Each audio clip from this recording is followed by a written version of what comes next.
number of books, including the World Peace Diet. He's got some new ones there. Is it Food for Freedom and the new World Peace Way? Yeah, and his wife, Madeline, has got lots of art, so if you want to start, she is just a great artist. If you haven't seen this, it is worth coming over here and checking out these prints. They're just glorious, aren't they? And well, Will said he was going to be here for Thanksgiving, and I'm like, I was so excited because he's, very well known in the vegan circles. And we've hosted him a number of times and had great reception, great feedback about what he talks about. And today's topic is the art of healthy living, correct? Yep. And he's going to be making connections about the food we eat and how to live more happy, healthful, harmonious, loving, grateful ways. Now, Will, you've been a vegan, if I'm not mistaken, since 1980? Yes. So you've got about 5 years on you. So anyone who's been vegan that long knows what to do, how to live it, how to deal with the feedback that people. You're a pianist and a composer, and his wife is a visionary artist. I mean, you can see right there. It's wonderful. He's traveled the world. The entire world, correct? The entire world. The entire world. Talking about healthy living and the connections we make or don't make with what we eat. And you've been on. I've heard you on podcasts. You've been on radio programs. Have you seen them on TV and these Netflix documentaries and documentaries that aren't on Netflix too, probably. But he's considered a go-to person in the vegan world if you don't know him. So we are just so honored to have him today speak to us and speak an inspirational message about how to live happier, healthier lives. So with that, I'd like to ask you to give a big round of applause for our speaker, Dr. Will Tuttle. Steve. Yeah, Steve. Right here on Indian School. Yeah, Steve Master. It's really wonderful to be here. Madeline and I, let's have a big hand for Madeline, my wonderful wife. She's the smartest thing I ever did besides going vegan was marrying Madeline. I'm really amazingly blessed. I learn more every day from this beautiful being than I deserve to, I think. Yeah, we've been married now 33 years, and like life, you have to get better every day. A heart-centered relationship also gets better every day. And so I want to thank all of you for finding your way here and for supporting this fantastic restaurant, because we have traveled, like you said, all over everywhere in the world, but we've been to over 50 countries, lecturing all over, I'm sure, all of Europe and Asia, Southeast Asia, India, China, Taiwan, Australia, New Zealand, Africa, Middle East, South America, North America, all 50 states. Loving Hut restaurants are everywhere too. We work in Loving Hut restaurants in Korea and Czechoslovakia and Canada, Australia, New Zealand, all over the world. And they really do these restaurants not to make money. I've seen them, people come in, homeless, hungry, they just do food. They don't charge them. I've seen amazing things. They really are doing it for the animals and for our health and for future generations. So it's a spiritual practice to create food that's healthy and that doesn't harm animals, and it's better for the environment. So my hat's off to them. We've worked with loving people all over the world for decades, actually, for over 30 years. And I can't say enough about them. They're very humble, hardworking people. And myself, I just want to say, I'm the author of this book. I mean, how many of you have read the old one, the main one, the World Peace Diet? How many of you have read this? Yeah. So this book, this will have some of the main ideas I speak about. I'm just going to talk for the most maybe 20 or 30 minutes and then open it up to your questions. But this book, this is 13 and a half hours long as an audiobook, and I would love to talk for 13 and a half hours and give you the whole thing, but as a vegan, I don't like to cause unnecessary suffering to sentient beings. But actually, these two are new. They only came out within the last year. Food for Freedom sort of updates the philosophy of the World Peace Diet for everything that's been happening in the last 5 or 6 years. And the philosophy book. And then this one I'll talk about more today. This is called The World Peace Way. So these books are about the deep structure of our culture and why we have the problems that we're having based on animal agriculture, which not only is very harmful to the outer world, and by the outer world I mean our physical bodies, our environment, and our society. So I go deeply into how animal agriculture, because it's so wasteful, it takes huge amounts of grain and land and petroleum and water to feed all these cows and pigs and chickens, and then feed them all this food that we could eat, and then they waste it and turn it into saturated fat, cholesterol, acidifying and inflammatory animal protein, huge amounts of sewage, nitrous oxide, all kinds of polluting substances, and all of that causes also food shortages. We could feed over 20 billion people if we would just feed the food that we grow directly to people. But since we, in the industrialized world, and the wealthier ones in the world, like in the United States, we're able to outbid the people in the less industrialized nations, and so we just drive up the price of grain on the world markets and feed it to our cows and pigs and chickens while people go hungry in other parts of the world, and that causes people to leave where they are, all kinds of problems of people leaving and going around, and then hunger and starvation and so forth. So all of this could be solved very easily if we would just simply move away from animal agriculture to plant-based eating. And it would be much better for the slaughterhouse workers who have the highest rates of suicide, drug addiction, alcoholism, worker-related injuries. It would be so much better for wildlife who are being killed off and losing their habitat because it takes so much land. We can feed everyone on a tiny fraction of the land. So the underlying message of everything that we're saying is really good news. You know, Madeline, my wonderful wife, she does paintings. You can see those two paintings there. And they're really designed to show the beauty of animals in nature. How many of you have noticed by now that the earth is beautiful? It's so beautiful, and we've really had a chance to see it. We lived in an RV for 17 years, just traveling all over North America with no home, and we've been into stockyards and slaughterhouses and factory farms and all these places, and there's nothing uglier than animal agriculture. It's just ugly in terms of what it does to these poor animals who are hyper-confined, they can't move, they're banging their head against the bars, driven crazy, all their natural instincts are thwarted, and it's environmentally devastating. It's just ugly what it does to people, animals, everything. And we also, after 17 years living in an RV, we got a piece of land in Northern California. It's only half an acre. We have about a quarter of an acre devoted to a food forest. And we have planted 80 fruit and nut trees. And we have 6 raised beds of vegetables. And I can say that's one of the most beautiful places because we get so much food, and it's a haven. It's not only organic, but vegan. We don't use any bone meal or blood meal or manure or anything. We just work with nature. Where is it located? It's about 2 hours north of San Francisco in Lake County. No one's ever been there. It's out in the middle of nowhere, but we found this little place. It's by a lake, and so that's the point, I guess. It's just that we could live in harmony with the earth on a fraction of the land and be healthy, thrive. But as soon as we imprison animals and then we have to feed them, we have to abuse them, unfortunately, sexually, because really with animal agriculture, there's 3 main things that are required. Number 1, you're imprisoning them, right? So the worst thing you can do to free-living animals is to confine their bodies. Like in our food forest, when we first started it, we had to put a fence around it because the deer would come in and eat everything. So we put a little nylon fence, and it worked perfectly. The deer never came in. But then at one point, a deer found her way in, I guess, through one of the doors that maybe was left open. And so I came out and I saw that the fence had been destroyed. She was in there, and she realized she was trapped, and so she just crashed through this nylon fence. And it was such a vivid image that how the worst thing you could ever do to a free-living animal is to confine their bodies. They want to live. They're designed for millions of years to live in nature. Cows and pigs and chickens, turkeys, ducks, geese, fish, all these animals are designed to live in nature.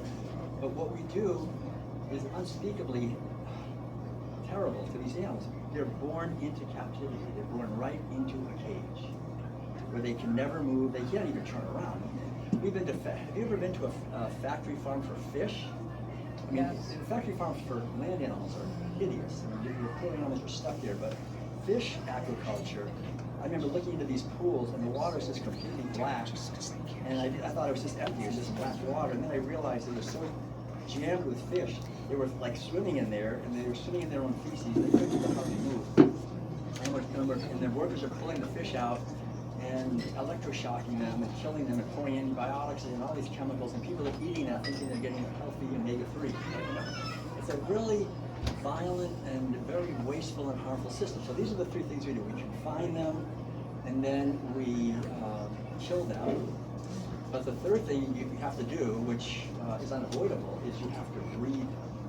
That's the foundation. So it's basically impregnating females against their will over and over again. So it's a rape and kill operation. And this is considered business as usual, and it's considered normal and natural. So the foundation of our society is that's what we're doing, and we're born into it. And I don't think we realize the devastating impact of this. And this is really, I think, the foundation of the problems that we're having with each other and with the earth. Is not only the actual actions of killing all these animals and the wastefulness and destructiveness that it causes to the environment and to our relations because people are starving and so forth, but there's an inner mentality that's required. We have to be able to disconnect, right? We have to be able to learn to disconnect. That's one of the fundamental teachings. If I'm sitting at the table as a little kid and we're eating bacon, and I say, well, what are we eating? My mother says, bacon. I say, what's bacon? And she says, oh, it's bacon. She didn't want to tell me what it really was. If she had told me it was a poor pig, hyper confined, hung upside down by one leg, screaming, and I was like, no, I don't want to eat that. I don't even want to hear about it. Can I have some oatmeal?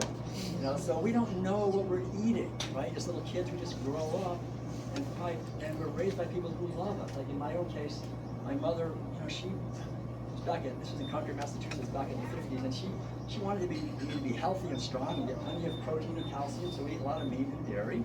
So that's what comes through the generations. And I remember when I was 7 years old, I said, Mom, the kind of food we're eating, is this what everybody eats? And my mother said, yeah, this is what everybody eats. And then I said, okay, thanks. And then she left, and then she came back a few minutes later, and she said, I was thinking about your question, and actually it's not completely true. There are people who eat differently. I said, really? What do they do? She said, well, they're called vegetarians. And I said, oh, what's a vegetarian? And she said, don't worry about it. You're never going to meet one. I don't know where they get their protein.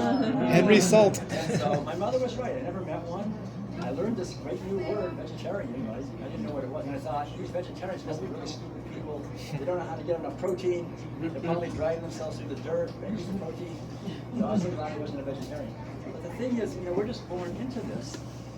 And so like when we leave here, we see people pick out their wallets, and this is where it really happens. This is the point. This wallet. We think this is just money, but it's not. It's actually balance.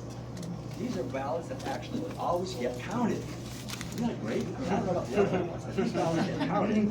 And so if I go to a store or a restaurant and I'm voting for animal-based foods, I'm basically voting for someone somewhere to stab an animal and poor animal to be raised in captivity and sexually abused and killed. And this whole nightmare and environmental devastation. We not only cause that suffering, but we turn around and we actually eat it. Like we eat all the terror, fear, pain, despair, anxiety that poor animal endured and the people who had to do it. And we're building this temple, right? This is our temple of the spirit. We are infinite eternal consciousness on this planet for a few short decades, expressing through a vehicle.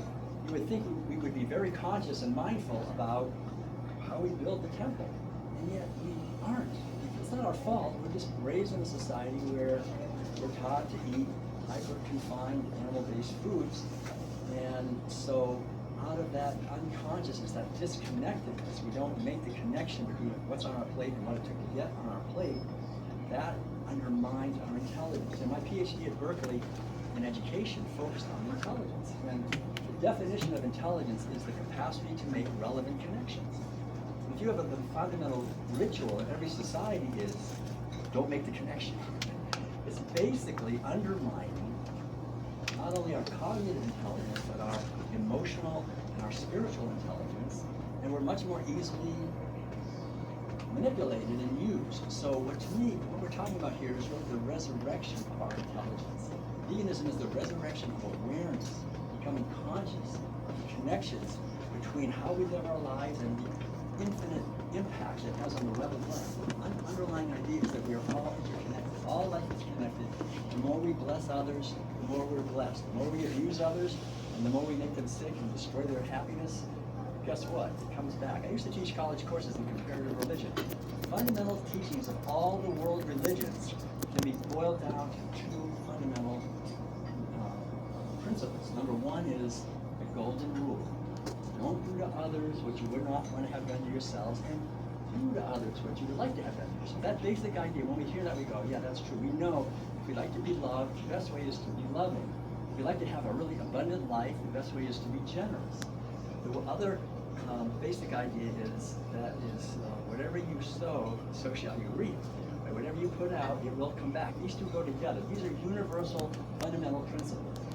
And yet we're born in a culture that basically thinks we can ignore those when it comes to animals. How many of you have had a companion animal at some point, a dog or a cat? Yeah, so you know, you wouldn't want somebody to come by and say, well, Rover looks pretty good. How about $5 a pound? I want some dog soup. You know, I've been there. I mean, I was a Zen Buddhist monk in Korea. I went to some of the markets. I remember being here and talking to people and saying, gosh, you know, you really like steak? And they say, oh yeah, I love steak. And then I'd say, well, would you eat a dog? Are you kidding me? A dog? No, I'm not a barbarian. I would never do that. That's a terrible thing to even think about.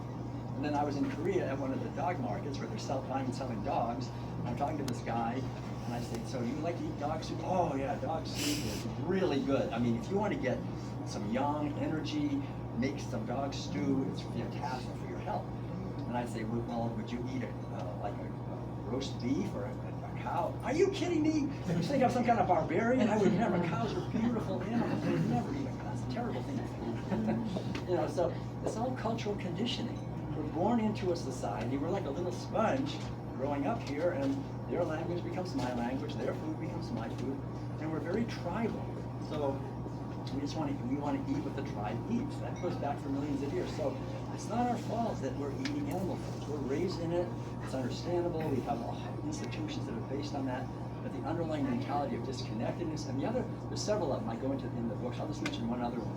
The other main one is the domination of the sacred feminine. This is a really important one because, again, the underlying message of animal agriculture is to dominate and exploit basically females and babies. That's really what it is. It's based on that. The males also, but it's sexual abuse of the females. And I refer to something called Sophia. Now, Sophia was the ancient Greek goddess of wisdom.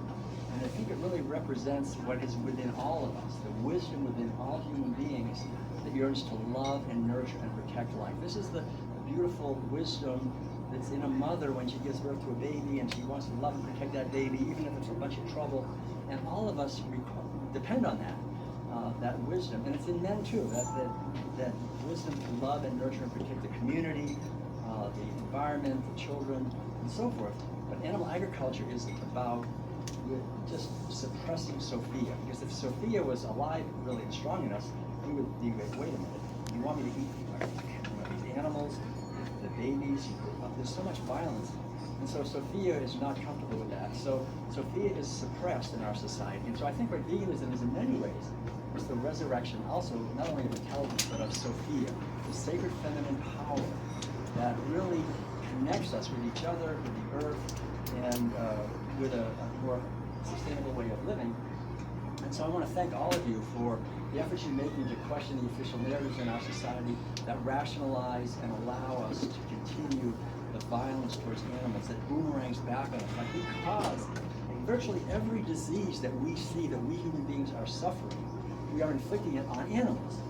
And like osteoporosis, for example, it's spreading, and all these cows and chickens have terrible osteoporosis because they're pushed to give so much milk and so many eggs that the calcium in the milk sucks the eggshells, suck all the calcium out of it. So they have terrible osteoporosis. The bones are breaking under them, and we get osteoporosis. We sow seeds of obesity, right? All these animals, we have whole armies of scientists who are trying to figure out how to fatten these animals up as quick as possible and make the most profits, right? So So we have lighting schedules and hormones and breeding and all kinds of stuff that'll take a chicken out of an egg, and within mere 28 days will be so fat you can hardly walk. So we're sowing all these seeds of obesity, and what do we get? We got this obesity epidemic that just never ends. Every year the rate of obesity goes up. And we don't see it. As you sow, so shall you reap. Cancer. All these animals are living in toxic environments, getting tumors of all kinds. We reap cancer and then we get cancer. We break up their families. We find the same thing happening. So the whole idea is, if we want to have a harmonious, loving world, it's not difficult. It's just treat those who are at our mercy with mercy, rather than just exploiting, dominating, and oppress them, because it always comes back. So I think slowly we're starting to realize this in our society, and I think that's a cause for great celebration. It's something that we can get behind. We can each make an effort to understand these ideas. That's why I wrote these books that really go deeply into it, much more than I can go here just in a few minutes. But the idea is, once we go deeply into these ideas, we realize with great joy that every day we can wake up in the morning and think, gosh, I have another day, I have another opportunity to learn, to grow, contribute, and to do my best, and just be part of the solution to the problems here, rather than just being part of the problem. And that's a great honor, and it's something to be grateful for. I think on Thanksgiving, especially, we're calling this Thanks Living. It really is about life. Instead of a culture with death, that's slaughtering all these animals in celebration of life, which again sets up this irony that somehow we think we deserve health and happiness and joy and freedom, when we steal health and happiness and joy and freedom from millions of animals, and it doesn't work. It basically works to enrich a minority of people who own the pharmaceutical, what I call the military, industrial, medical, pharmaceutical, media banking complex. It's complex, and it works very well to suck most of the money into a tiny few people who then control the narratives, they control the education, they control the medical system, the pharmaceutical industry, and what we think and what we eat, and so forth. So what we're really talking about here is a grassroots benevolent revolution, I would say, or evolution, away from violence and misery, and creating alternative communities. Because the only reason any of us eat animal-based food, the only reason anyone eats animal-based foods, the only reason is because of the communities we're raised in, right? The products of our communities. So if we can do like Steve is pioneering here, create alternative communities, and like the Loving Cut is, this is an alternative community. It's a community that's based, instead of being based on domination and exploitation of the weak by the strong, it's based on kindness and caring and looking deeply and understanding how we're all interconnected. And then when we come together like this, we reinforce that community, an alternative community, and then we can go out into a larger community and we can continue this. Right? We can have conversations with people directly like this or online, and each one of us has a part to play. We each have a piece of the puzzle we can give. We each have skills and abilities that we can use in making videos or doing cooking classes, or like Madeline, doing paintings or music or whatever it is. But something that we can use to be creative to help liberate animals, because when we liberate animals, we're liberating humanity. As long as we enslave animals, we'll continue to be enslaved in ways we can't even understand, in ways we don't see. Once you leave the prison of eating animal foods, life gets better and better. And it just, there's no end to how great it can become. So I'd like to kind of go to the end of my talk here and talk a little bit about the 6 main ways that we can actually create health and harmony for all that I wrote about in here. Because this book is different from those books are really about the fear that I'm talking about. This is no theory. This is just practical tips. I'd like to share some of those. The art of healthy living. So 6 keys. The first one is diet. Right? You're not surprised at that. Diet is a word in English that comes from the old Greek word dieta, which means way of life. So when I say diet, I mean the way we live. So it has to do with what we're eating. So I won't say more about that, but I'll just say basically an organic, whole, plant-based, as much as possible, locally grown foods. That's a fantastic foundation for health for ourselves. So the more we can, plant source is the most important thing. Organic is really important because pesticides, herbicides, fungicides, all these chemicals, we're being poisoned. So really be conscious about that. How to get your food as organic and whole, because all these preservatives and artificial colors and all this stuff. It's toxic, and there's no money. See, I have to say, I have been following my own advice, my father's advice. My father was going to be a doctor, and he wasn't a doctor. He had a newspaper. So I said, Dad, how come you're not a doctor? And he said, well, I was going to be a doctor, and I was a medic in World War II. He was over in France in D-Day, and he said it was terrible, all the violence and the woundedness and the blood. And he said, I had to give shots to all the soldiers, and then they got sick after I vaccinated them. He said, stay away from, my advice to you, he said, stay away from doctors. So I had followed my father's advice. Last time I did anything with a doctor was 1972. So I was in college. So that's 50 years, 53 years. So no, I haven't been to a drugstore, taken one pill in 50 years. I've been basically just taking responsibility for my own health. Now it's basically the same way. We feel that food is, it's not just food. I mean, there's a whole lot of things that go into, really being healthy.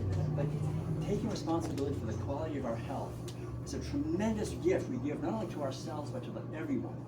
Healthy people, vibrant, strong, aware, are the lifeblood of a healthy society. And the more we're unhealthy and sick, the more easily we're enslaved. We don't have energy to read and to stand up and protect.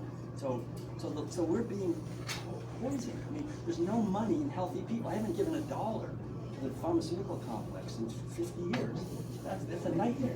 They don't want anyone to know about that. That's possible. But it's possible. But it's not easy. You've got to be conscious. So these are the keys. So when I say diet, I'm talking about what I said. Really good, clean food, lovingly prepared, in pans that don't leach heavy metals. Right? I've seen people who are chronically sick because they were just using typical aluminum or Teflon kind of pan, like $10 or $20 pans you can buy.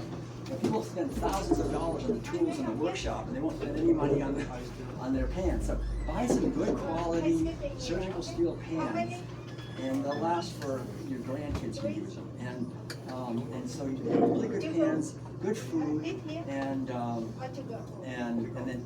lovingly prepared, because the energy is in the food. And while you're eating, try to really give thanks for the food and be conscious. All these things go into it. These are all important things.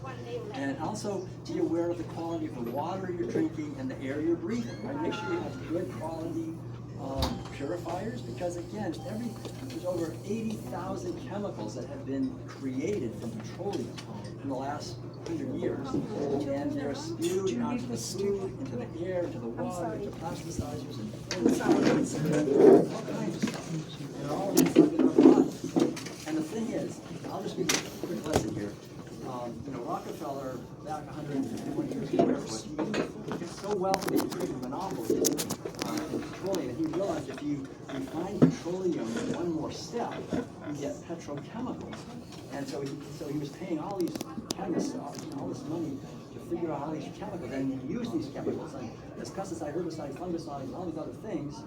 And so you can make a lot more money on a barrel of oil if it's been converted into chemicals than you can if you just put it and sell it as gasoline.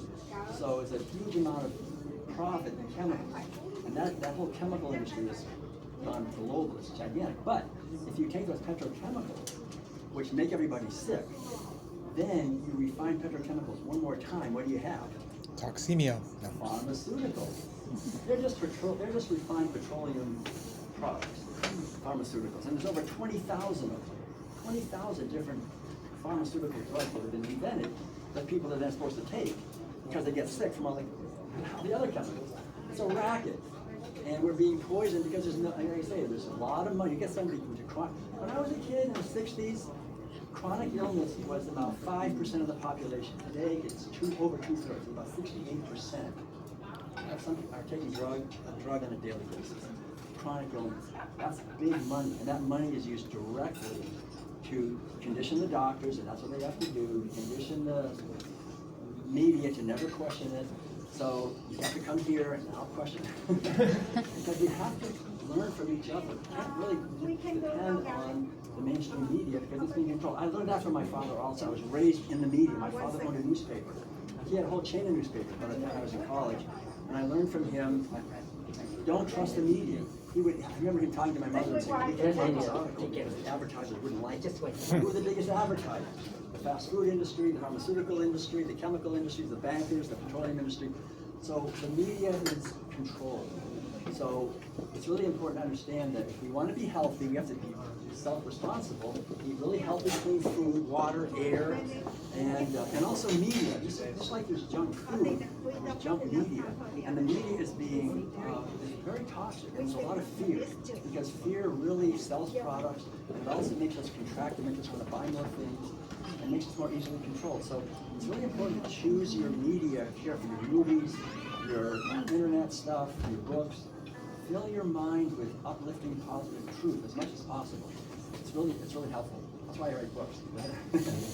Okay, so the first one is diet. Everything we take in, right? Everything we. Also, your like we see people who are vegans, and we look in their bathrooms, and it's all kinds of toxic sunscreens and makeup and shampoo. Really try to be aware of what you're putting on. If you put something on your skin, you might as well eat it. It goes right into your bloodstream.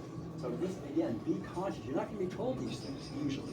But the United States has the least protection. We're not protected by the government. You know, in Europe, there's more protection. But here, there's like, literally, like, when that word fragrance is on a label, that word fragrance can be a placeholder for any number, 100 chemicals. And they can be anything. They can be known carcinogens. They can be. There's no law against that. You can research it. They stopped that. The Senate said, okay, they're trade secrets. So be very careful. You put fragrance can be anything. So we have to understand these things, and that's what this first chapter is about. Second chapter is about spiritual practice.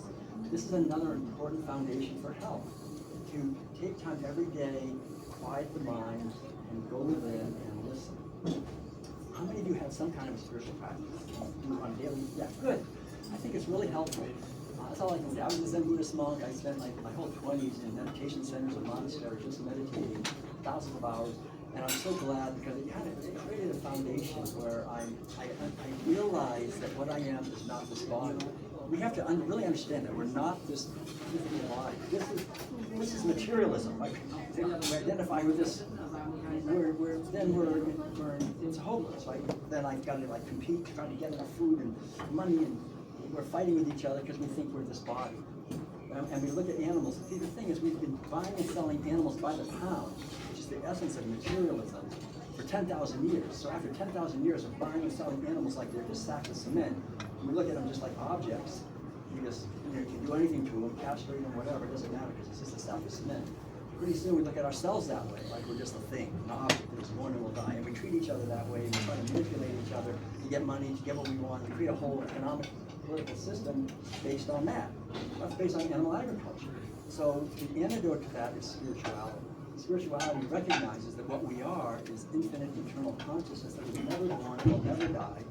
And that our purpose here is to unfold and grow and awaken and contribute. And we see that all of us, are like fingers of the same hand. We're related. The more we bless others, the more we bless. We begin to change our orientation, and fear goes away. Really, because we realize that we're the eternal sky of consciousness that can never be damaged by the clouds of material avenues. And so this is real freedom. And it doesn't come from just reading books. It comes from actually taking time to just be with true nature, with our consciousness, and listen, become aware of our thoughts, and see how they come and go, where do they come from, and think of ourselves, what would we look like if we didn't have a body? What would you look like if you didn't have a body? Right? What are we? What are we? That's the key. And once we look deeply, we see, instead of seeing, like when we see a bird, we see there's a cow there. When we see ourselves in the mirror, we see there's a being that is actually manifesting for a few short decades, and it goes by very quickly. That's the thing. Other thing, remember, every day is precious. Now, they interviewed the oldest living human being a few years ago, a woman from Japan. She was 119 years old, and they said, "What's it like to be 119 years old?" And she said, "It just went by so fast." It goes by quickly. Every day is precious. So a spiritual practice is the root. These people here, 2.5 hours a day, they're required to meditate 2.5 hours a day. If you look at Loving Hut, part of this, So, we do Mel and I spend our 2.5 hours every morning. Just taking time to go with it. So that's number 2. Number 3 is healthy relationships.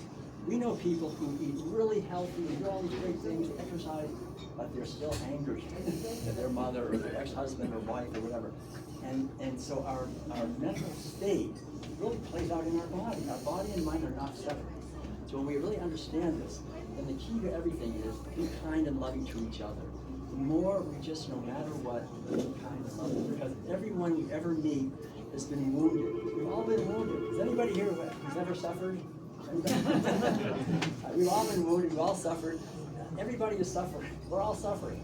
So the more we can just smile and be kind and try to take care of each other and bless each other, the more we create a foundation for joy in our own lives. We can do it physically, we can do it energetically. Like we can be driving a car and just sending love to each car, sending love or standing in line. And it just opens up a sense of awareness and connectedness, and it does help. It helps other people. When you look at them with love, you're helping them. When we see the best in others, we're helping them. And I think this is something we can all learn to do. We can practice it. The great thing about veganism is a practice. Like my father, I wanted to play the piano, and he was really good. My father had his own dance band, and I was the oldest child, so I said, Dad, I want to play the piano. He said, sure, you just got to practice. That's the fantastic thing. The veganism is a practice. It's not a goal. It's every day we do. What is it? What is the practice of veganism? It's to be kind and loving to all beings. That's what it is. Animals, humans, it's a practice of every day increasing our capacity to be kind and loving to all living beings. All. Everyone. Like the sun. You shine. Even if they say bad things about you, then just love them anyway. Love everyone. And when we have that foundation, our body will be so much healthier. But if I'm angry at someone, it's hurting me much more than ever could get. So really understand this. Be kind and loving in your relationships, and it's fantastic. It's really foundation. That's a really important foundation. The 4th one is movement, exercise. We all know that. We live in a society, again, where we're not moving that much anymore, especially in the last few years with more and more computer and this and that. So we're kind of more and more not out of touch with our body. So I think just understand, I have a whole chapter on different types of exercise, but basically there's different types. One is things like yoga and tai chi and qigong that move energy. Another is just being aware of our bodies, how we move them throughout the day. Then there's aerobic exercise, there's weight training, all these things. The stronger our body is, the more we move, the more we're in touch with our body, the more healthy we'll be. Our body and mind really connect, and exercise and fresh air and sunshine are incredibly important. Which brings us to the 5th one, which is nature. Nature is our great ally, and I think another reason we're unhealthy in our society today, even though we're spending more money than any society in the history of the world on health, is that we're more disconnected from nature. So I really encourage everyone, if you can, every day, do something that makes you feel a connection with nature. Look at the sky, get your shoes off, feel your bare feet on the soil, jump in some water, notice the trees and flowers, gardening, whatever you can do to connect with nature. There's studies that show, like in Japan, they find that if someone just goes into a forest, they don't have to do anything, just go into a forest, and blood pressure normalizes, all these things happen. So go out into a cactus forest. Go out into, just getting into nature is really, we've been taught to be afraid of the sun, afraid of the fresh air, afraid of all these things. No, I haven't worn sunscreen in like 50 years. We can be healthy without all these problems. So the next, and the last of the 6 P's is creativity. And again, that comes back to spirituality. We're born on this earth to be creative. We're children of the Creator, of the creative force of the universe.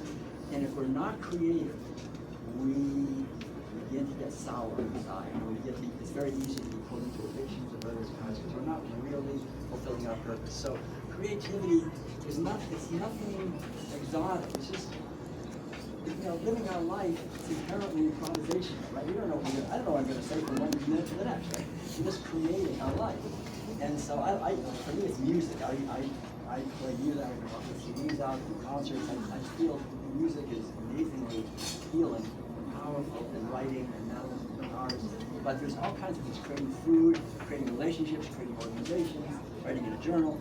All kinds of ways of being creative. But the more we tap into and allow our creativity to express, the healthier our body will be. Because every cell in our body, it's here for a reason. It's here to support us, the spiritual eternal being, to fulfill our purpose, to fulfill our mission while we're here. We came here with a mission, and it's created. So if we're not fulfilling that mission, if I get up in the morning and I say, oh gosh, it's Monday, oh, I wish I didn't have to get up today. Every cell in our body's going like, what the heck? Why are we doing anything? This guy doesn't even want to live. You know? It's not gonna. But if we get up in the morning and we think, gosh, another day, I'm gonna create something, do something, contribute somehow. Every cell in our body is energized, right? So it's really important to work in harmony with our true nature, to uncover our true nature, to discover our true nature, our eternal nature, and then just live as best we can an expression of kindness and caring.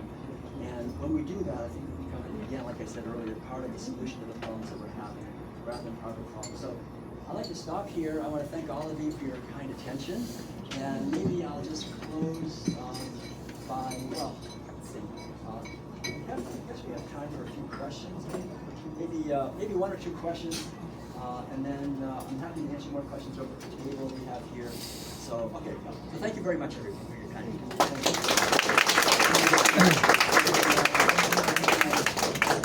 Okay, yeah. If there were videos were allowed in slaughterhouses, there'd be a lot more vegans. If videos were allowed in slaughterhouses, there'd be a lot more vegans. Yeah, that's what Paul McCartney said. He said, if slaughterhouses had glass wall, everyone would be a vegetarian. So you're right. It's just we just don't know. And a lot of people don't want to know. We have the blinders. You want to see a video about where your hamburger came? No, I want to enjoy my burger. I don't want to. So you have to be open to seeing. Yeah. That was my question. Has anyone been vegetarian before 1976? And there was a slaughterhouse movie called Slaughterhouses of France, 1949, that some Rastas showed me when I was in high school. That they said, go vegan definitely on the day you're 21. And that's what I did. I was like, the last day I ever ate cheese. You know? You saw the video. So I've been vegetarian my whole life because of the Hippocrates Health Institute and Wigmore. Because of Hippocrates Health. So just to let you, he just mentioned Hippocrates Health Institute. Madeline and I are driving. We're in that little white van. But we will, in about 3-4 weeks, we'll be at Hippocrates. That's the Florida version, right? This is the Boston version I'm talking about. It burned down. Florida, and we're there for 6 weeks, giving concerts and lectures. And I'll just say, if you really want to study health, one good resource is Hippocrates Health Institute, because we're on the staff there, and we see people coming in from all over the world with diabetes, liver disease, kidney disease, heart disease, obesity, arthritis, all kinds of stuff. And they're eating a whole, organic, really raw sprout diet, lots of exercise, hot tubs, cold tubs, saunas, all this stuff, lots of learning. But we see people getting off their cancer medications, getting off their diabetes medications, losing 30 pounds, and really, it really does work. I still got my mom's wheatgrass juicer from 1970. Yeah, right, all these things, yeah. So that's really, it's good to, I've been in this movement for over 40 years, and it just gets better all the time, and we're learning. There's just a huge resistance because there's so much money in sick people, but there's a lot of more joy and freedom in healthy people. That's the great thing. Any other questions? When you say that this revolution or evolution is ongoing and it has started and it's really growing, what are some of the signs that you see? And you just mentioned a couple, but that Okay, can give us so the hope. question is, when you say this evolution or revolution is ongoing and it's happening, what's the proof of that? How do you see it? So, I mean, basically, the fact that we can be together and really talk about this, and you see an increasing number of vegan restaurants. I mean, I think, quite honestly, I have to say, up until COVID, the vegan movement was really, really booming. I mean, we would travel the world, and we would be like in Budapest or other cities, lots of different places where they would have a veg fest once a year, and it would go from like 5,000 attendees the next year, 10,000 attendees the next year, 20,000. And the number of vegan restaurants in different cities, like in Prague, went from 10 to like 40. It was just really booming. COVID actually, I think, it was hard on everybody. It's been hard on our movement, but I think it's coming back. And so I think the best thing to do is to know that like Martin Luther King said, the arc of justice is long. I mean, the arc of the universe is long, but it bends towards justice. It's bending towards our awakening to justice and to freedom. And I think it's definitely growing. That's my experience. But we're we're kind of living, for the most part, within the community because we travel around the world. Like when we go somewhere, it's always vegans that come and meet us at the airport and whatever we're doing. But there's definitely pushback. There's definitely a lot of pushback too, I think, coming from, again, the military, industrial, medical, pharmaceutical, acting complex. The more we can do to just get the message out through the internet and through gatherings and things like this, the better. So that's my answer. Okay, yes, sir. So kindness to all living beings. What about that? Wouldn't they be encouraged to be left alone and show things? So love for all beings, and then What about plants? what about plants? Would they prefer to be left alone or old? Oh, yeah. What about plants? That's a good question. So basically, I've written whole articles on this question, but I think that a couple of things. Number one, like in our garden, we really love our plants, and the more we love our nectarine tree. I mean, our nectarine tree is giving us like 500 or 600 nectarines, and our fuyu, and they're giving us hundreds of. So the more we love these trees, the more they love us back, and we give everything. We give the minerals. Whatever we eat kind of goes through us, goes onto the tree. So we're really Humanure. getting our information. I think we can feed everyone on a tiny fraction of the land based on the system. And I think most of the so-called vegetables that we're eating are really fruits. Stuff like pumpkins and zucchinis and tomatoes and peppers and eggplants and all. The plant likes us to eat them. They taste good. We can take the seeds. They go through us. They can do more. So it's really a system that benefits the plants. In general, like Madeline takes leaves off of a lot of the greens, but they come back again. You just develop a relationship with them. So I think plants are somewhat sentient. There's different, but they're certainly not as sentient as animals, which have an central nervous system and are mobile. They're not mobile. But I think that they do respond to our love and our awareness, and they try to make us healthy. They try to make us healthy. That's why having your own garden, and as years and years go by, we've had it now for 13 years. You really develop it. I think the food becomes not just food; really becomes medicinal. It becomes really incredibly good, incredibly healthy because the plants get to know us at a deep level, and I think they just. It's like an ancient wisdom that we've kind of forgotten, to honor the plants, really honor them and love them. And the other thing is, as a vegan, we're saving, scientists have analyzed it, but we're saving at least 100 trees every year because of the massive ongoing deforestation required to get burgers at Burger King or whatever. We're cutting down thousands of millions of acres of rainforest to keep this whole thing going. So just by going vegan, we're saving plants. And not just plants, trees, but whole webs of life, depend on trees. So that's a great question. Thank you. Okay, one more, yeah. Think about, what do you think about lab-grown meat, grown through kitchen culture? Oh, man. Pretty soon, in a few years, it's going to be factory-grown meat because they're really getting the process down. So, Well, yeah, I think that's I would never eat it myself.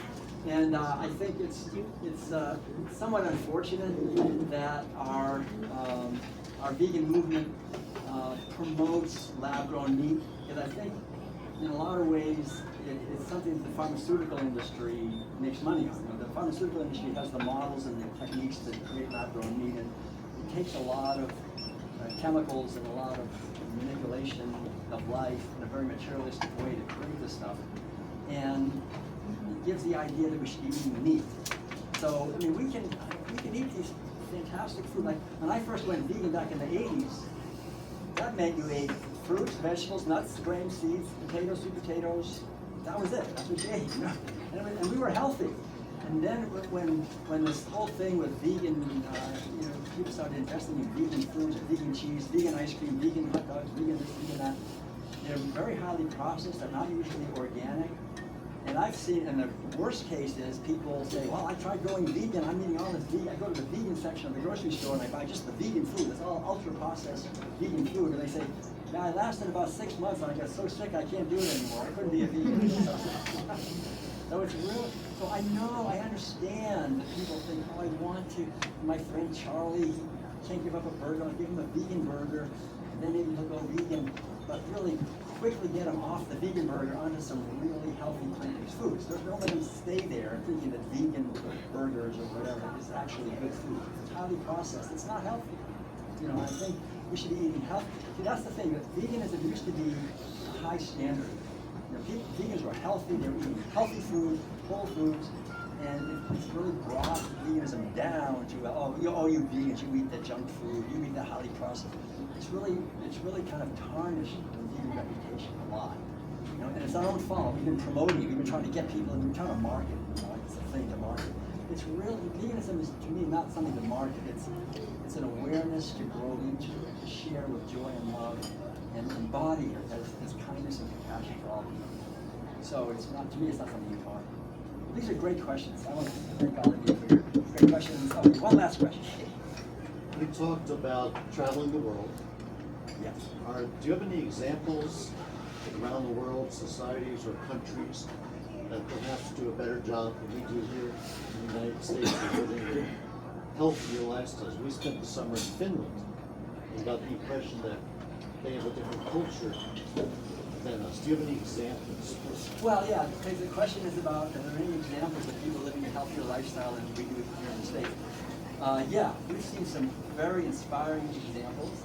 And one thing I'll mention, like when I was in 1984, I shaved my head, became a Zen Buddhist monk, and went to South Korea, and I was living in a monastery there called Sangwangsa. We were meditating from 2:30 in the morning till 9 o'clock at night. And I realized I was in this community that had been practicing vegan living for 750 years. Like, that there was no meat, no dairy, no eggs, no wool, no silk, no leather, no killing of insects. It was all based on ahimsa, which is the old Sanskrit word that means non-harmful. And so these monks were really healthy. And so this is a system that's been going on for hundreds and hundreds of years, totally vegan. It's kind of under the radar. We don't know about it, but it's based on a spiritual path. You have to kind of give up everything, shave your head, not own anything, just be a monk and live that way. But we, for example, also went to China and Taiwan. We saw some fantastic examples, I have to say. For example, in China, you probably don't know this, I didn't know it either. Confucianism. We went to Chufu, which is a city south of Beijing, where they have this whole World Heritage Site in honoring Confucius, and where it says right there, you remember Confucius saying? I remember that when I was a kid. But they had one of his oldest sayings was, "Do not do to others what you would not want to have done to yourself." Confucius said. The golden rule. It goes back 500 BC. And so outside the city of Chufu, they have a community that people are building that are followers of Confucianism, completely vegan. Beautiful community. All laid out, all the agriculture, no bone meal, no blood meal, no manure. It's all plant-based agriculture. Hundreds of people living. They built a school, they built a retirement center. It's a whole village, all vegan in northern China. There's also, when we go to Taiwan, it's a Buddhist country. They're really the most vegan country in the world, I would say, in my experience. We saw schools that just really gave me hope for humanity. These schools, these kids, they grow their own food, all organic.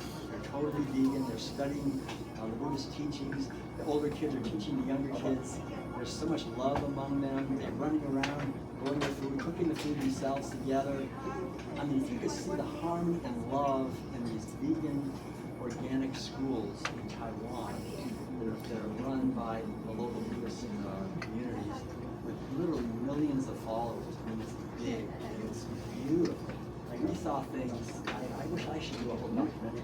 It's really a lot of great things happening in the world. We've seen those things.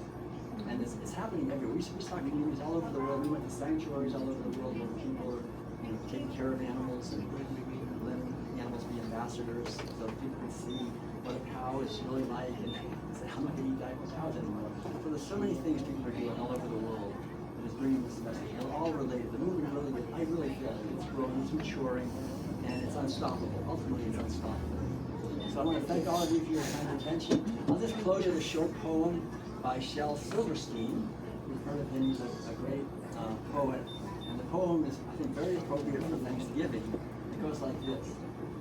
Thanksgiving dinners sad and thankless. Christmas dinners dark and blue. When you stop and try to see it from the turkey's point of view. Sunday dinner isn't sunny. Easter feasts are just bad luck. When you stop and try to see it as the chicken or the duck. Oh, how I once loved tuna salad, steak and lobster, lamb chops too, until I stopped and looked at dinner from the dinner's point of view.